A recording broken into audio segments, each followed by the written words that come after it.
दोस्तों, एक महिला रोज अपने पति के साथ कार में ऑफिस जाती थी। लेकिन रास्ते में जब भी ट्रैफिक या रेड सिग्नल पर गाड़ी रुकती, कुछ भिखारी उनकी गाड़ी को घेर लेते। उन बच्चों में एक लड़का था जो बहुत ही मासूम और प्यारा था। कभी वह गुब्बारे बेचता, कभी पान और कभी गुलाब के फूल। वह भी उनकी गाड़ी के पास आता था। उसकी मासूमियत और मीठी बातें उस महिला को बहुत अच्छी लगने लगीं। धीरे धीरे उस महिला को वह लड़का बहुत पसंद आने लगा। लेकिन एक दिन उस लड़के का एक्सीडेंट हो जाता है। बाद में जब महिला को सच्चाई पता चलती है तो वह दंग रह जाती है। वो मासूम बच्चा कोई और नहीं, बल्कि उसका ही अपना बेटा था, जिसे जन्म के बाद किसी मजबूरी में उसे छोड़ना पड़ा था। 8 साल बाद वही बच्चा सड़कों पर इस तरह भटकता हुआ भीख मांगने को मजबूर था। तो दोस्तों, आखिर क्या मजबूरी थी? ऐसा क्या हुआ था कि उसे अपना ही बच्चा छोड़ना पड़ा? और हादसे के बाद जब महिला का पति इस सच्चाई को जानता है तो क्या होता है? आइए इस भावनात्मक कहानी के अगले हिस्से में जानते हैं पूरी सच्चाई।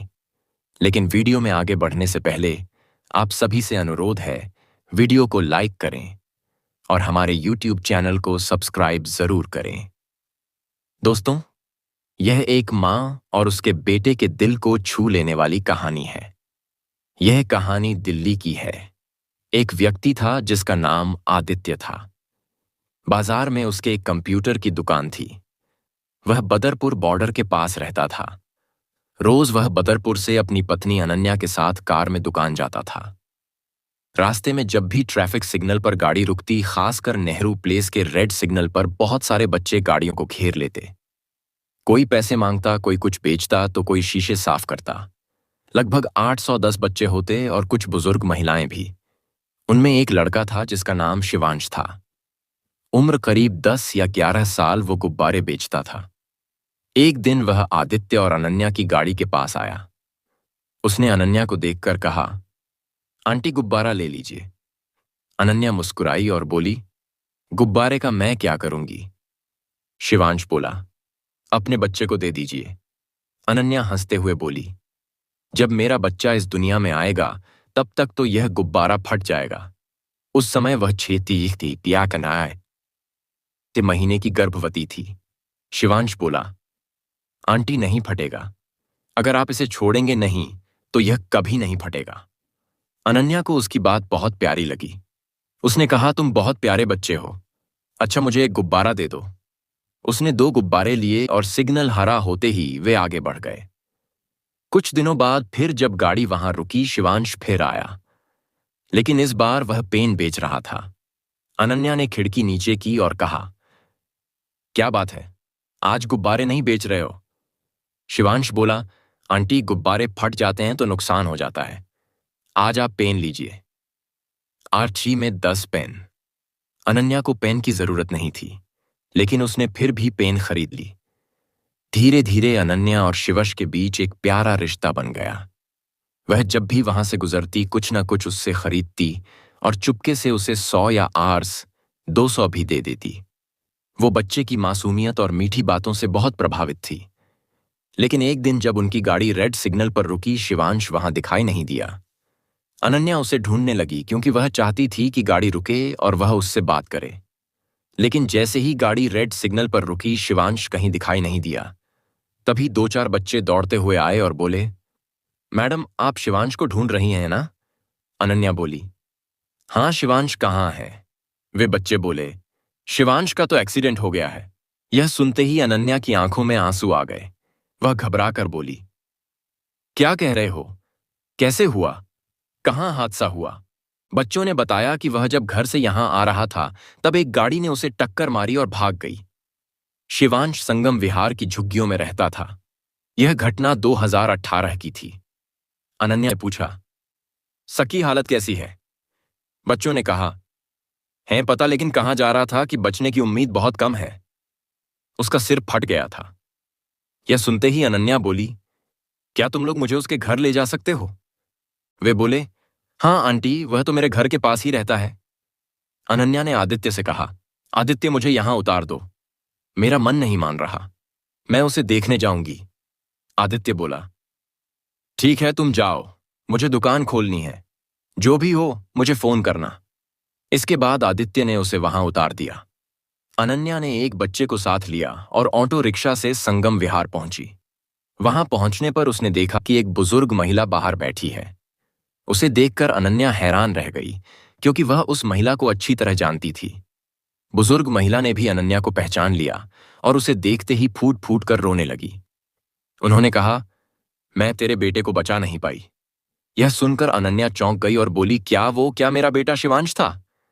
महिला ने जवाब दिया, हाँ, किति के को भी की किरकिरा पारत क्या, वह तेरा ही बेटा था। यह सुनते ही अनन्या ने छाती पीट पीट कर रोना शुरू कर दिया। वह कहने लगी, 8 साल बाद मेरा बेटा मुझसे मिला और इस हालत में मैं उसे पहचान भी ना सकी। मैं कितनी अभागिन हूं। उसने पूछा, वो कहाँ है? उसकी हालत कैसी है? मैं उसे देखना चाहती हूं। पास की महिलाएं पूछने लगीं, यह औरत कौन है? तब शिवांश की दादी ने कहा, अरे यही तो उसकी मां है। यह सुनकर सभी हैरान रह गए। वे यकीन नहीं कर पा रहे थे, क्योंकि वे पीछे की कहानी नहीं जानते थे। अनन्या जोर जोर से शिवांश शिवांश पुकारते हुए रो रही थी। तो दोस्तों, इस कहानी की सच्चाई जानने के लिए हमें थोड़ा पीछे जाना होगा। 2018 की बात है। अनन्या लखनऊ की रहने वाली थी। जब वह 18 साल की थी, तब वह एक लड़के समर से प्यार करने लगी। दोनों शादी करना चाहते थे, लेकिन अनन्या का परिवार इस रिश्ते के खिलाफ था। उन्होंने बहुत समझाया, लेकिन अनन्या नहीं मानी। आखिरकार उसने समर से शादी कर ली और उसके साथ रहने लगी। 1 साल बाद उनके यहाँ एक बेटा हुआ, जिसका नाम उन्होंने समर के नाम पर शिवांश रखा। लेकिन शादी के 1 साल बाद अनन्या को पता चला कि समर से शादी करना उसकी बहुत बड़ी गलती थी। समर एक हिस्ट्री शीटर था और गैंगस्टर से जुड़ा हुआ था।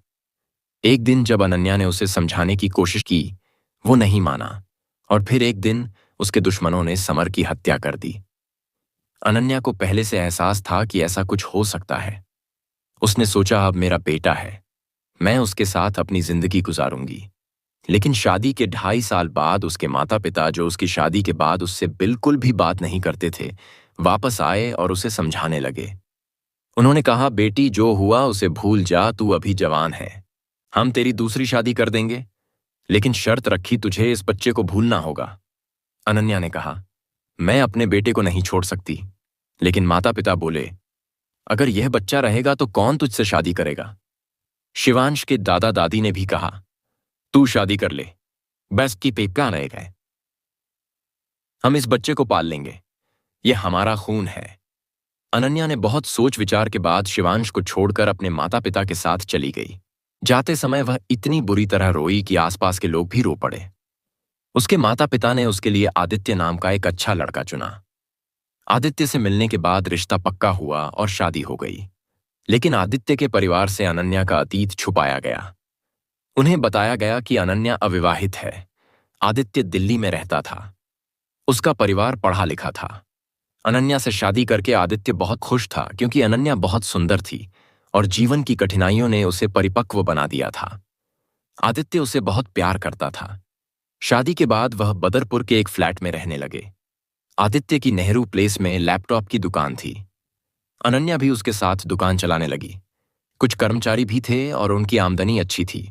लेकिन जब अनन्या की जिंदगी अच्छे से चल रही थी, तब उसके बेटे शिवांश की जिंदगी में तूफान आ गया।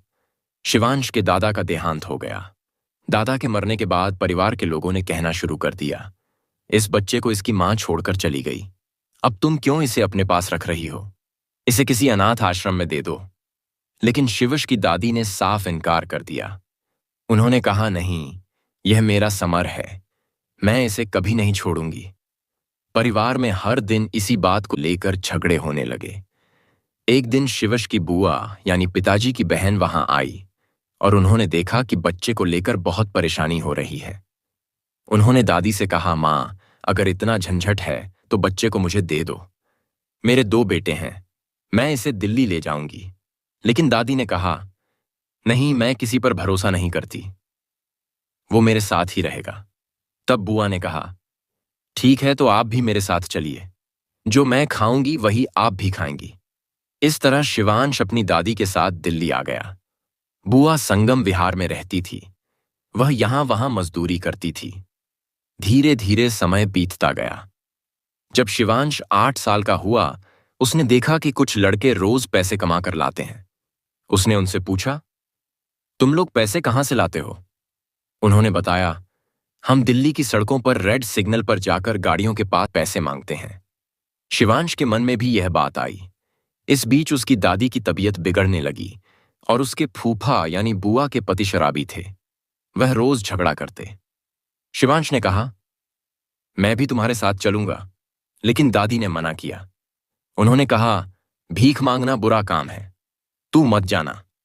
शिवश बोला, दादी मैं भीख नहीं मांगूंगा। कुछ बच्चे सामान बेचते हैं, मैं भी गुब्बारे बेचूंगा। इस तरह उसने गुब्बारे खरीदे और नेहरू प्लेस के रेड सिग्नल पर बेचने लगा। कभी वह पान, कभी गुलाब के फूल बेचता। इसी समय उसकी मुलाकात अनन्या से हुई। अनन्या अपने बेटे को बहुत याद करती थी। वो अकेले में रोती लेकिन किसी से कुछ कहती नहीं थी। उसके माँ बाप ने उसे कहा था, कभी शिवांश का नाम जुबान पर मत लाना, वरना सबको पता चल जाएगा। इसलिए वह दिल में ही अपने बेटे को याद करती। उसे यह भी पता नहीं था कि शिवांश कहाँ है। जब भी वह मायके जाती तो उसे यही पता चलता कि शिवांश अपनी बुआ के साथ दिल्ली चला गया है। इसलिए उसका उससे कोई संपर्क नहीं हो पाया। शिवांश की दादी उसे शिवांश ही बुलाती थी क्योंकि उसके बेटे यानी समर का नाम भी समर था। इस तरह शिवांश अपनी मां के सामने आकर सामान बेचता रहा, लेकिन अनन्या उसे पहचान नहीं पाई। 8 सालों में वह बड़ा हो गया था। पहले जो बच्चा साफ सुथरा रहता था, अब गंदे अस्त व्यस्त हाल में था। अनन्या ने उससे उसका नाम और रहने की जगह भी पूछी थी। शिवश ने कहा था, मैं अपनी दादी के साथ रहता हूं। फिर भी अनन्या उसे पहचान ना सकी। लेकिन जिस दिन वह संगम विहार पहुंची और दादी को देखा, उसके मन में संदेह हुआ। क्या यह मेरा ही बेटा है? दादी ने भी उसे पहचान लिया और कहा, हाँ, यह तुम्हारा ही बेटा शिवांश है। उसका एक्सीडेंट हुआ है। यह सुनकर अनन्या चिल्लाने और रोने लगी। उसने कहा, वो कहाँ है? मुझे उसके पास ले चलो। दादी ने बताया, उसे अस्पताल ले गए हैं। उसकी बुआ को भी नहीं पता उसकी हालत कैसी है। बहुत गंभीर चोटें आई हैं। पास की कुछ औरतों ने कहा, चलो बहन, हम तुझे लेकर चलते हैं। वे उसे अस्पताल ले गए। अस्पताल में शिवांश की बुआ ने उसे देखा और रोने लगी। उन्होंने कहा, उसकी हालत बहुत खराब है। डॉक्टर कह रहे हैं कि बचने की उम्मीद बहुत कम है। अनन्या बोली, ऐसा नहीं हो सकता। यह दुआ करो कि वह मुझे छोड़कर ना जाए। 4 घंटे बीत जाने के बाद भी कोई खबर नहीं थी। शिवश आईसीयू में था। इस बीच आदित्य बार बार फोन कर रहा था। अनन्या ने एक बार फोन उठाकर कहा, आदित्य, उस लड़के के बचने की कोई उम्मीद नहीं है। मुझे माफ करना, मैं आज नहीं आ पाऊंगी। आदित्य हैरान होकर बोला, क्या कह रही हो तुम? अस्पताल पहुंच गई हो? यह कैसी बात कर रही हो? उसके माँ बाप हैं, वह देख लेंगे। लेकिन अनन्या कैसे बताती कि वह लड़का उसका अपना बेटा है? उसने कहा, आदित्य, मैं अभी बात नहीं कर सकती, और फिर फोन बंद कर दिया। 2 दिन बाद तीसरे दिन डॉक्टर ने कहा, अगर उसे होश आ गया तो वह ठीक हो जाएगा, वरना कुछ कहा नहीं जा सकता। तीसरे दिन ही डॉक्टर ने खुशखबरी दी, लड़के को होश आ गया है, अब आप लोग उससे मिल सकते हैं। यह सुनते ही सभी एक दूसरे को गले लगाकर रोने लगे। अनन्या दौड़कर गई और देखा शिवश की आंखें खुली हुई हैं। उसने कहा, आंटी आप आ गई? अनन्या ने भावुक होकर कहा, बेटा, मैं आंटी नहीं, तुम्हारी मां हूं। उसने शिवांश को चूमा और गले लगा लिया। डॉक्टर ने मना किया कि ज्यादा बात ना करें। लड़के को होश आ गया है, अब टेंशन मत लो। 3 दिन तक अनन्या ने आदित्य को फोन नहीं किया, ना ही उसने अपना फोन ऑन किया। आदित्य परेशान होकर संगम विहार पहुंचा और पूरी बात जान गया। अस्पताल जाकर उसने अनन्या से कहा, तुम लोगों ने धोखा दिया है, हमारा रिश्ता खत्म। अनन्या कुछ नहीं बोल सकी। वो सिर झुकाए सब सुनती रही। आदित्य चला गया। अनन्या को एक ही सुकून था, शिवांश की जान बच गई। 1 हफ्ते बाद डॉक्टर ने शिवांश को छुट्टी दे दी। अनन्या उसे संगम विहार ले आई और उसकी देखभाल करने लगी। जब उसने आदित्य को फोन किया तो देखा कि उसका नंबर ब्लॉक कर दिया गया है। 10 दिन बाद आदित्य अपनी मां और बहन के साथ संगम विहार आया। अनन्या उन्हें देखकर फूट फूट कर रोने लगी। उसकी सास ने कहा, बेटी मत रो, चलो घर चलते हैं। अनन्या बोली, नहीं, मैं अब अपने बेटे को छोड़कर कहीं नहीं जाऊंगी। उन्होंने कहा, किसने कहा छोड़ने को? तुम्हारा बेटा, यहां तक कि उसकी दादी भी सब साथ चलो। आदित्य बोला, चलो, मैं भी तो तुम्हारे बिना नहीं रह सकता। और फिर सब एक साथ चले गए। यह घटना 2018 की है। उस समय अनन्या 6 महीने की गर्भवती थी। 3 महीने बाद उसने एक बेटे को जन्म दिया। 2-3 साल बाद एक बेटी हुई। आज वह सभी एक अच्छा जीवन जी रहे हैं। शिवांश, अनन्या, उसका छोटा भाई बहन सब बहुत खुश हैं। तो प्यारे दोस्तों, किसी भी बच्चे को उसकी मां से अलग नहीं करना चाहिए। और आज की कहानी यहीं समाप्त होती है। अगर कहानी अच्छी लगी हो तो लाइक करें, दोस्तों के साथ शेयर करें और नई कहानियों के लिए चैनल को सब्सक्राइब करें। धन्यवाद। दोस्तों, यह कहानी केवल मनोरंजन और शिक्षा के उद्देश्य से बनाई गई है। इसमें दिखाए गए सभी पात्र, घटनाएं और संवाद काल्पनिक हैं।